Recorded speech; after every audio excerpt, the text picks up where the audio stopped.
Hello, everyone. My name is Ian Murray. I'm the president of SpotOn Productions. Thank you for joining us for another episode of the SpotOn Spotlight podcast. I'm excited for today's guest. He is one of the most dynamic and fun, hilarious speakers that I've ever seen. I've also gotten to know him recently on a personal level.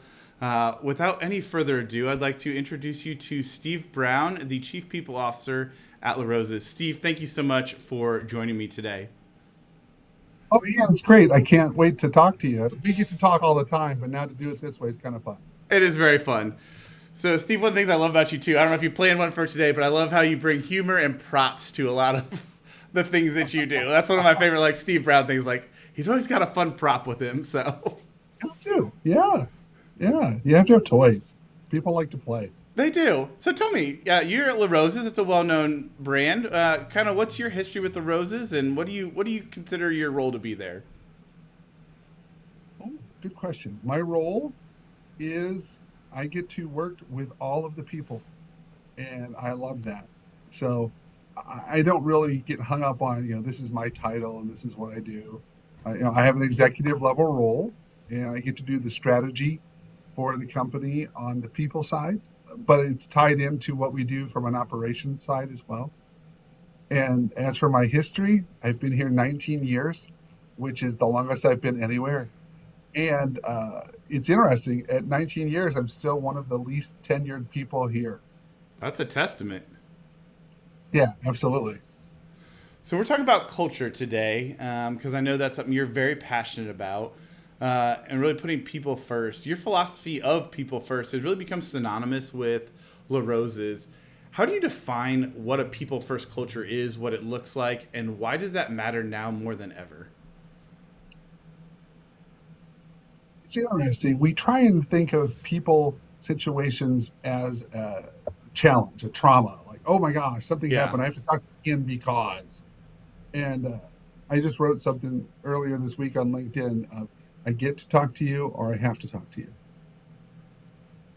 So if I get to talk to you, it's an opportunity. If hmm, I have to talk to you, then ooh, that can be ugly. So what is interesting and what I found is every situation at work is a people situation. Every single one. it really is. So if people don't think that, listen to how they talk, because they'll say, "Hey, we have to do this thing," and Ian, "Hey, we have to do this thing," and Sarah. You go, well, wait, is it the thing or is it the person who's doing the work? So we tend to want to talk about things because things don't talk back. And they're quiet, they're silent. My desk, my spreadsheet on my computer doesn't say anything to me. But when someone comes into my office, you never know what's really going to be there. So to understand that everything is people driven allows us to be more proactive and say, hey, since we are people first, how can we make that a great experience most of the time? And that's important. I mean, the number one expense in pretty much every business is payroll. It's personnel. It's all the people that run your business. But it is very easy to get caught up in the machine of the business doing a thing.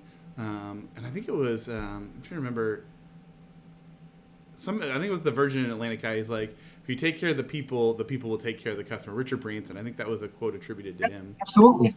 And he's dead right. What's funny, though, is even though that's an obvious quote, and people go, oh, yeah, not Not what easy in company, practice. not easy in practice. That's right. So when you first came to La Rosa's, as I understand it, you took the first 90 days to do listening. What did those conversations reveal, and how did they shape that culture strategy that followed that first 90 days? It was such an odd request from my boss. I was like, huh? And one, that I had the latitude to do it. I mean, you go, oh, I can just listen for 90 days. Uh, but it allowed me to do a few things. One, it got me out of my desk. And I went out to our locations and got to meet the great people that take care of our guests and to see what they do and value what they do. We tend to have a professional or a white collar approach to work and policies and procedures in a blue collar world.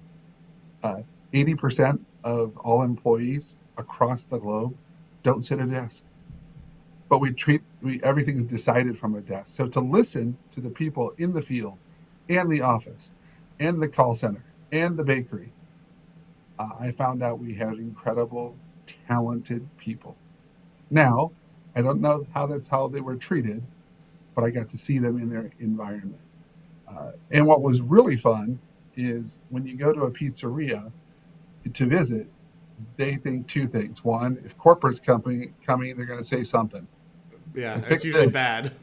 Yeah, but if I would go and go, so do you have any food? And I would eat. I ate everywhere. Uh, but people want to show their talent, and it gave me a chance to value something as simple, or as people construe as simple, as making a pizza. But it also made me understand the business, because you don't understand how much it takes to make a pizza, really. Hmm. Uh, and then after 90 days, I found the gaps that we could address. I could the approach I wanted to try and take, uh, the healing that needed to happen, because the person who was here before me was much more of a rules based person. She put some great structure in place, but it made it a very distant feel in the company, and I wanted to bring a more warm feel to what we did. I love that. And most of the employees at LaRosa's are hourly, I'm guessing, instead of salary. Yes, So it is and really, and part time.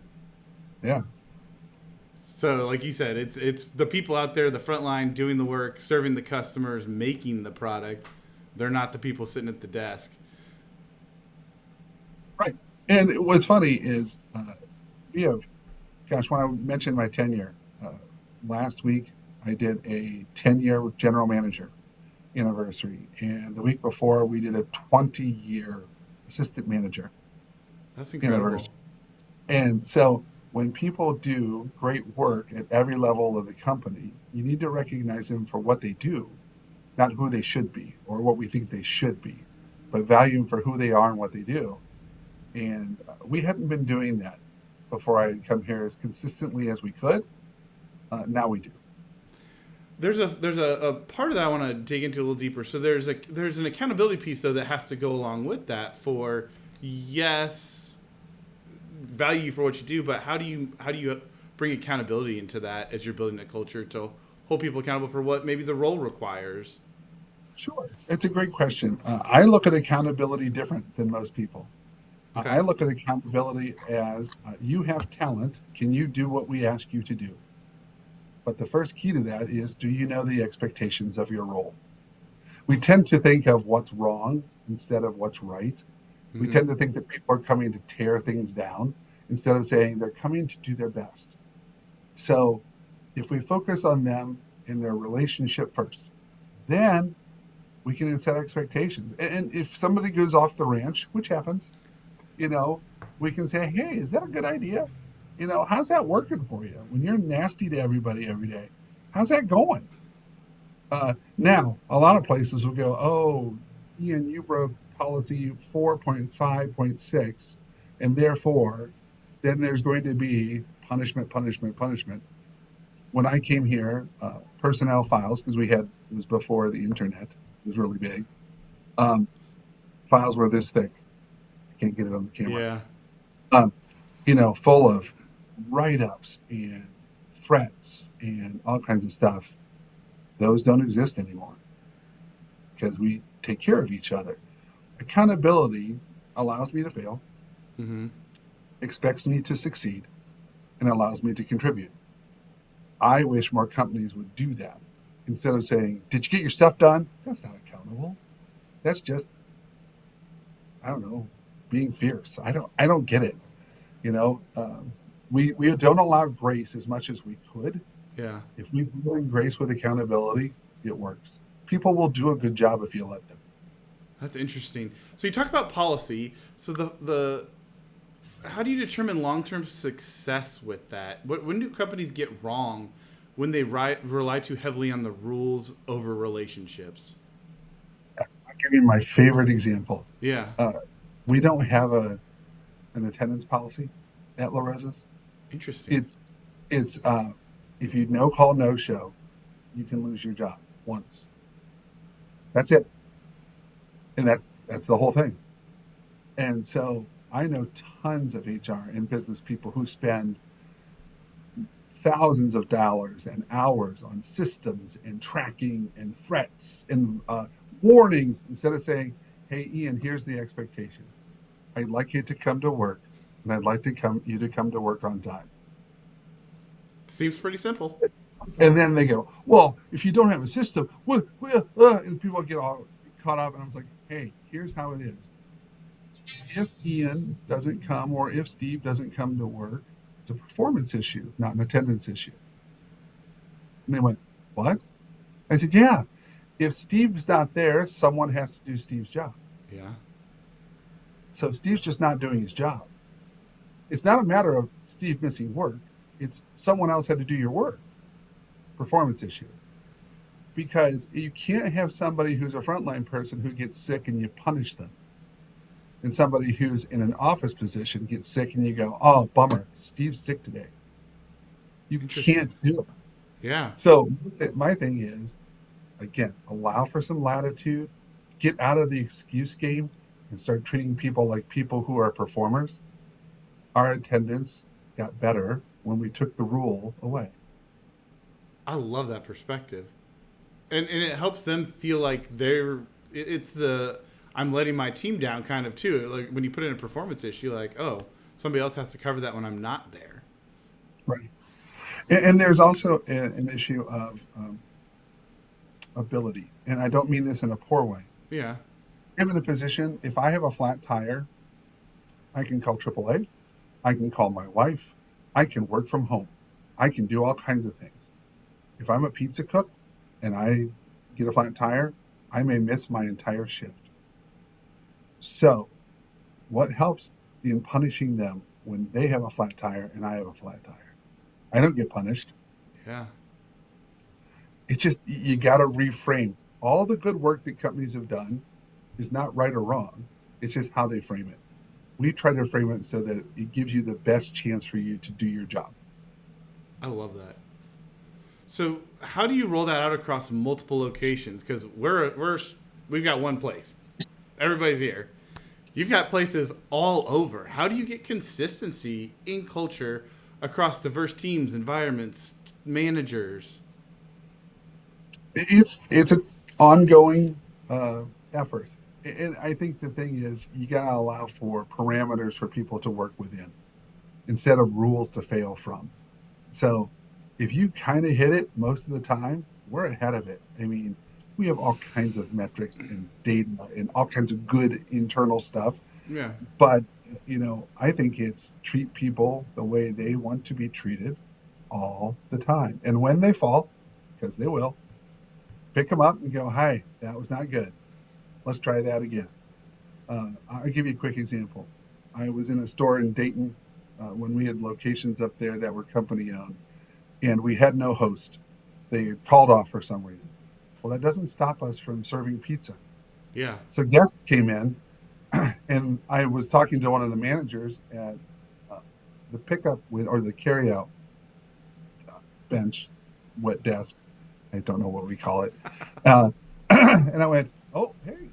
And they went, "Oh, no." And I walked over to the guest. I went, "Hi, how are you doing? Are you here to have pizza today? Because we serve pizza." And they're like, "Who are you?" And I didn't have a LaRosa's shirt on or anything. I said, "So where would you like to sit? You pick." So I didn't follow the server system. I didn't follow the seating chart.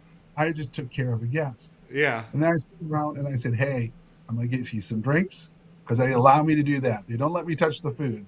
So what would you like to drink?" And I took their drink order and I said, "Here's what you're going to do. Rachel is going to be your server. And honestly, she's the best server we have in the entire chain. Did you know that? She's going to take care of you for lunch. I think it's going to be great." I walk back. I go, "Rachel, I just told them you're the best server in the chain." And she goes, "Okay." I said, "So go out there and kill it." And so she did. They had a great time. They had a great experience. And the manager pulled me aside and goes, "What was that all about?" And I said, "We're here to take care of guests." I said, "You can do this. You have the latitude to do this. You choose not to. So why don't we make it more fun and welcoming? Try that for a while." Rachel talked about it with everybody. Hey, this tall guy, I don't even know who he is and what he does. He took care of my table, and the people had a great time because we're in the hospitality business. Yeah, And hospitality is people. Great food, great service, clean restaurants, but people first. that's awesome. And it is empowering those frontline employees to take care of the customer because, like you said, at the end of the day, that's all you got. It's a customer business. Yeah. So you've taken LaRosa's through a number of challenges, recessions, COVID-19, but you've really focused on retaining people. What core values guide you through those leadership decisions? Great question. I think it's our approach to daily work. I have people that want to come to work. I did a one on one with everybody in the office about 2 years ago. And we had just come out of COVID. We lost one of our key people. Another person retired that we didn't expect. And there were big leadership changes at the top. So I just sat down with everybody and I said, "So, Diane, how's it going? How do you work? Why do you work here?" Now, Diane was with us for 47 years. Wow. And I was like, "What makes you come in every day?" And the answer was, "I love it here." And I went, "Okay." And every team member I talked to, that was their first comment. They couldn't quantify it. It's just that it was. And I think that's culture, consistency, behavior, uh, believing in others, but you can't kind of put words around it. I found out the key to us is we have a group of people that are high capacity and willing. And if you are a high capacity and willing person, you can have a career here, whether you're a frontline person or an executive. Uh, those are simple things. We don't have all these lofty things like a lot of companies do. I think they're hard to maintain, and then I think they're fluffy. That's You fair. know, people want simple. Hey, look forward to seeing you. Thanks for coming in. Love the work you do. Being acknowledged. My boss, who passed away in 2020 unexpectedly, gave me one of the best terms of ever. It was acknowledgement is the best form of recognition. So noticing I'm there is such a giant shift for people instead of going, "Well, it's about time you're here." Yeah, there's a guy, and I'm doing a total disservice to this guy. He wrote a book. He used to be a manager of one of the local Marriotts, but he wrote a book called "Thanks for Coming In Today," and it was all about acknowledging frontline people and thanking them. Just thank you for showing up today. Yeah, that's a big thing, more than people think. We ask people to bring their entire selves to work except their life, and they bring their life anyway. So something as simple as, "Hey, Steve, great to see you. Thanks for coming in today." That's awesome. Makes all the difference in the world. Here's a quick comment we got. I'd love your feedback on it. The best managers don't impose respect; they practice it in the language their team understands. Yeah, yeah. I believe in model the behavior you expect in others. So, you mentioned I have props and I have this. I mean, I have toys all over. I have this. Here, I'll give you one. This is my favorite. Little Remember Play-Doh. Play-Doh? Yeah, Yeah. my kids still play with Play-Doh. They love it. Here's what's great. Say we're talking about your performance. You go, "So, Ian, you said you want to grow and you want to move. So what if we could mold you into a new role? Would you like that?" Well, that sounds And great. people go, "Yes, they get it." But if you sit down and go, "Well, according to the chart, you get a 4.45 out of 5. That means you're above average. Thanks so much." Who does that? It's just silly. I think that, I enjoy working around people and talking to them very genuinely and authentically. I don't need a bunch of systems that force me to do it in a rote, formal manner. Yeah, here's a comment too. I love this. Sometimes the most powerful solutions are the simplest ones. Keep it simple, stay focused, and let clarity lead the way. Absolutely. There's a slide I use in presentations that Martin Scorsese said, "Simple is hard." Yeah, We tend to make things convoluted and programmatic and layered when it's just simple, like, "Hey, how you doing?" And it's funny. I have other executives who peers of mine go, well, you're missing out, and they'll use all these lofty catchphrasey things. And I'm like, hey, if that works for you, cool. That's not me. You're very different than most HR people I've ever, met and talked to. Because everybody, it is like, what are the efficiency scores and how do we do annual reviews and all this stuff. I love that you take this very simple approach to managing people, how they show up every day, and what's going to help make them successful at work. Yeah, thanks. Do you get a lot of resistance when are people's minds blown when you talk to other HR leaders like, Steve, I've never thought of that? Yes, I had a person on a evaluation last time, and you should never read evaluations, by the way, ever, Okay. because you go, ooh, loved it, loved it, loved it, and you find one negative one, and that's it. You're just like, ugh.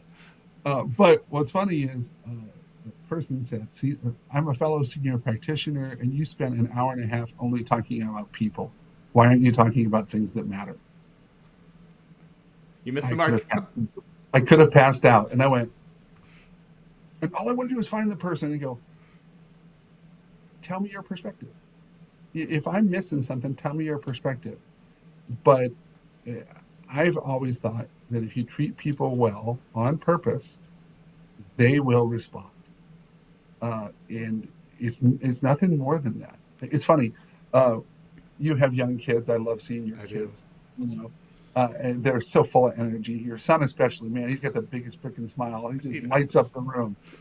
And what's funny is, whenever they did something silly as a kid, they drew some picture and it was like spaghetti that threw up everywhere. Right. You're like, Well, great picture.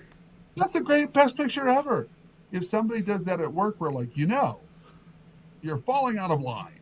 You need to be in this box. You need yeah. And I talk about people all the time and said when children get older, they become employees, and then we beat the fun out of them.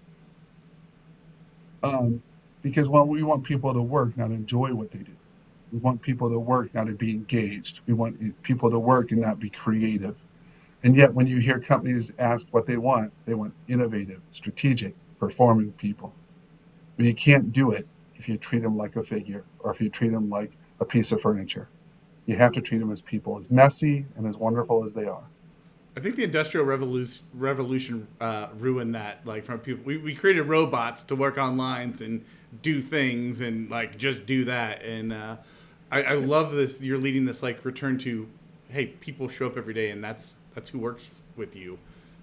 Treat them like people, and You can come up with systems that measure people stuff. You don't have to do all of this rote, rigid, linear. You just don't have to. There's all kinds of ways to do it and still get great results. so for leaders who want to be more intentional about valuing people beyond job titles and job descriptions and roles, where should they start? What's a good first step? Get away from your desk, go talk to people, and be interested in what they talk about. We aren't. We come in and go, so Ian, how was your weekend? Good, good. Thank goodness. And you go, I'd really like to tell you about, yeah, Ian, gotta go. Gotta do this. Something's more important. So we shotgun people on that. So that's the first thing. The second thing is be vulnerable. I am incredibly open, vulnerable. I laugh every day. I cry. I get mad. I don't bring the emotion away from work. I bring it to work. Because if people see it in you, they really genuinely see it in you, um, it makes a difference. I'll give you a good example. I love that on our promo you put one of my paisley shirts, which I wear every day. It's not a stick. It's my closet. My wife's like, man, that's a lot, but she allows me to do it, which is great. Every once in a while, I'll wear a non-pattern shirt to work, and people go, "You okay? How are you feeling today?" Now think of that. Something as simple as a piece of clothing can be inviting, or I'm not asking other people to wear what I wear. Right. It's simple things like that that make a huge difference. You just have to be willing to be who you are, and then the company has to allow that from everybody. So I think the third key is this: practice individually, not collectively. So I take care of each person for who they are, where they are, not here's the broad, overarching, punitive system that's coming out. It's if you have a flexible schedule and you get your stuff done, great. If someone else has a flexible schedule that's not yours and they get their work done, great. It takes a lot more effort to do HR and a people function from an individual basis, but then the whole works a lot better. I've heard this statement used, fair but not equal. How does that play into kind of how you approach people? Because, like you said, the tire example, like, great, not an issue for you, but for somebody else, like, they could miss a whole shift because of it. How do you see fair but not equal play out? I tend to frame it like this: consistent but not fair. Uh, Interesting. fair, fair is determined by the individual. Give you an example. My kids, who are now older adults, would come home every day and want a cookie. That was our thing. Come home from school, have a cookie. So we had a package of Oreos that was almost empty and a package of chocolate chip, brand new, hasn't been opened. So my daughter, who's 3 years older than my son, comes home, takes the Oreos, opens them up, and licks them in front of her brother. And my son goes, "I wanted those." And I said, "Josh, there's a whole bag of chocolate chip cookies sitting right there." He goes, "Yeah, but I wanted those, and that's not fair." That's what employees do. You can't ever be fair, but you can be consistent. So if I'm consistent, fairness happens. Okay. If we treat attendance as performance every time, every time, every time, every time, we'll be fair. If I have to address your excuse or your situation or accommodate every single thing you do, I can't do it. No company can. But if I'm consistent with you, you'll work and you'll stay. I mean, it's a retention tool to us. So I love that piece about kind of that small daily actions. How do you see that being a tool for leaders to build trust, connection, and relationships across teams? It's a great question. I think trust is based on credibility. Okay. Credibility is based on whether you do what you say or you don't. And if you fail or when you fail, you own up to it. So if I miss a deadline, I go, "Hey, I know I was supposed to have this on Monday. I didn't get it done. My bad. And this is why." It doesn't mean it makes it any better or Mm-hmm. that people will forgive you for it. But to go, the reason I didn't get it done was I was so busy and blah, blah, blah, blah, blah. You got to take ownership for your actions. And when you do that, it's back to the modeling the behavior. When people see that from you, they go, that person's credible. I'll give them a little latitude. Now, if you consistently do that, it's a performance issue. It's all tied together. Um, but small actions that are measured are sustainable. Large, big leaps aren't. And I've done it. I've been part of it. I've designed them. Like, let's do this program. Yay. And then no one does it. No. But if I can treat you well every day, every day, every day, we make progress. That reminds me of a piece from Kuz and Posner did a book called The Leadership Challenge about modeling the way. You Yeah. kind of mentioned modeling that and that consistency and modeling it for other employees to set that leadership tone. Yeah. So you've helped transform HR into kind of this strategic, human-centered function, away from the policies and the procedures. What shift in mindset do you have to have or is required for HR to truly become a culture catalyst rather than a compliance department? This is going to sound ironic.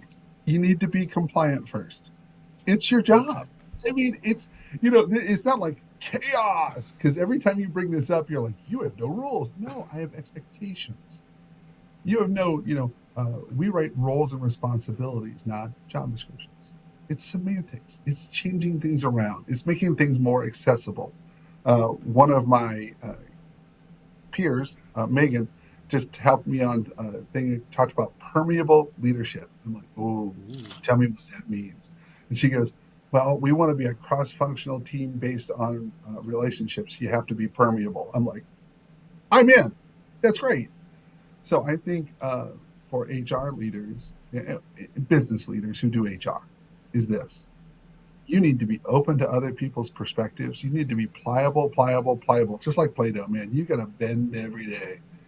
When you start getting rigid, you can't maintain it. You cannot, because you will make an exception the first day when someone you like, oh, I really like Susie. So, it's okay that she did this, but I'll nail James if he didn't. Can't work. So my thing is, um, have good systems, have systems that allow people to perform within boundaries, but don't jump on them all the time. We have a thing that I learned on the SHRM board of noses in, fingers out. So I can be informed on everything, but I don't have to do everything. Most people are fingers in, fingers in, fingers in. You don't do it this right way, Ian. Let me show you. And Yeah. then you jump in, and I'm like, what's funny is people go, cool, take it over. Instead of saying, hey, do you have what you need? Are you equipped? The other piece is focus on development versus measurement. So we want people to grow in their role and grow in what they do, not specifically up a ladder, but well rounded. But you can't do that if it's just measurement, measurement, measurement. Because a lot of what it is report cards. This is what Ian doesn't do. Therefore, let's have 7 goals that he still won't do. And then when we get done, let's do 3 more goals for the 7 goals that Ian didn't miss. We like Ian; he's a good performer. I mean, it's self-destructive. Yeah. I'd rather develop you for who you are to make you a better person for making our company a better place. That's very good insight. So put on your crystal ball, pie in the sky. If every organization committed to this people first mindset tomorrow, how do you envision the workspace and our definition of success could be different? I don't think you'd have to measure engagement; you'd see it. I don't think you'd have to measure it. What's funny is I want people to be engaged for the time that they're here. Mm-hmm. We have to say great HR takes care of the life cycle of an employee. From the time I attract you in, hey, why don't you come join LaRosa's? To the time you go. During that time, it should be amazing for you most days. Not all days. You're going to have Yeah. rough ones. All of us do. But most of the time, it should be amazing. If you did that and you multiply that by the number of team members that you have, look what your place becomes. You can tell. There are locations. Chick-fil-A is my favorite one. You walk into a Chick-fil-A, you don't know if anybody's having a bad day. You just don't. Yeah. And they kill it. There's other places that do this very well. If we can become that kind of place where people want to be here, they have a chance to do their best and take care of our guests, whether it was hospitality or not, if it was providing a service, it was healthcare, education. If we valued people more, we'd be a better place. I love that. So as we're kind of winding up here, what's the best piece of business advice you've ever received? Wow, that's a good one. Uh,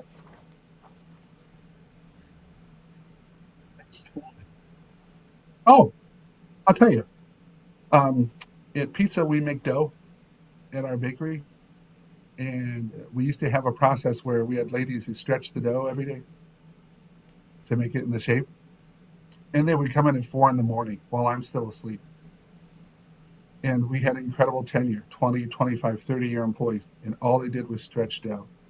And yet, like everybody, when someone doesn't do things the way we do, we think it's wrong. So we would have team member issues where they go, well, Janice doesn't do the way that Kelly does. And then they call HR, and I come down there, and I got frustrated. And I said, doggone you guys. I said, it's just dough. And I just lost it. People first guy. Yeah. And I said, I don't know why you're arguing. It's dough. And then I went outside, and Sue, who is our admin person down there, says, it's not just dough, it's their job. And I went, oh. They said they want to do a good job so that the dough's right for our guests, you completely missed this. Don't ever, ever say that someone's job is just it's what they do. Value them for who they are. I was like, touche. That's really good insight. And I went back and I apologized to the ladies on the line. Wow. I said, I was wrong. Thank you for what you do. Because honestly, if you don't make good dough, I don't have a job. And that's a good humble And leader move by you, being able to yeah, go back in there. absolutely, you have to. That's incredible. Thank you for sharing that. That's what I love. That's my favorite question because I love learning these nuggets of knowledge that other people have garnered over their careers, just to see where we can learn to do better. Yeah. So, Steve, thank you so much for your time today. I appreciate our conversation. Where can people find you online? I know you're very out and about. You speak a lot. Where can people connect with you? How can they find you online? Oh gosh, I'm on LinkedIn like crazy, and I'm still on all the other platforms that people have abandoned. And the reason I am is I want people to know that there's someone positive out there trying to do something to bring light into this world. So I'm on Twitter, I'm on Blue Sky, I'm on Facebook, I'm on Instagram, I'm on Threads. Uh, I just want to be in a place where people feel encouraged and lifted up. That's a great note to close on. Thank you, Steve. Really enjoyed our conversation today. Oh, fun as always. Thanks, Ian. It was great to be here. Absolutely. If you enjoyed today's episode of the SpotOn Spotlight, tap that follow button on Spotify for us and help us so you don't miss the next inspiring conversation. And if something in today's episode resonated with you, share it with a friend or colleague because ideas are better when they're shared. Thank you so much for joining us on the SpotOn Spotlight, where we shine a light on what makes business better, one story at a time. We'll see you on the next one.